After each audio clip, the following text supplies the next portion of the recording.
Әл-Фараби ауданында 2 жылда 200 аула абаттандырылады. Аудан әкімі қаланың көркіне көрік қосатын осы атқарылған жұмыстар жөнінде мақтана баяндады. Оның айтуынша мұндай оқиға қала тарихында болған емес.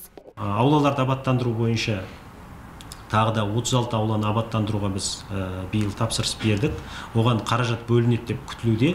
Егер қаражат бөлінсе, біз ол 36 ауланы да абаттандырамыз деп жоспарлап отырмыз. Яғни біздің Әл-Фараби ауданы бойынша осы 2 жылдың көлемінде 200-ге жуық аулаларды абаттандырамыз. Бұндай енді өмірде болған емес.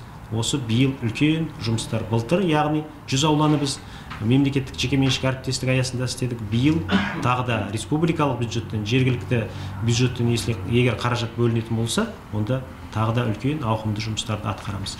Жалпы істелініп жатқан жұмыстар аз емес.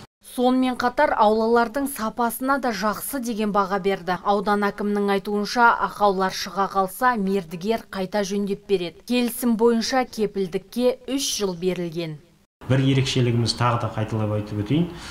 Біз олармен 3 жылға шейін мерзімі бар. Яғни 3 жыл гарантиясы бар. 3 жыл гарантияның ішінде егер бір жаңағы балалар ойнайтын алаңшада бір элемент сынып қалатын болса, немесе тағы да басқа да дүниелер болатын болса, ол міндетті түрде өздері сол 3 жыл көлемінде оны өз қалпына келтіріп, немесе сынып қалған болса, орнына басқасын қойып беруге міндетті. Ол біріншіден бөтен жерде емес, біздің өзіміздің қаламызда осы индустриялық аймақта орналасқан.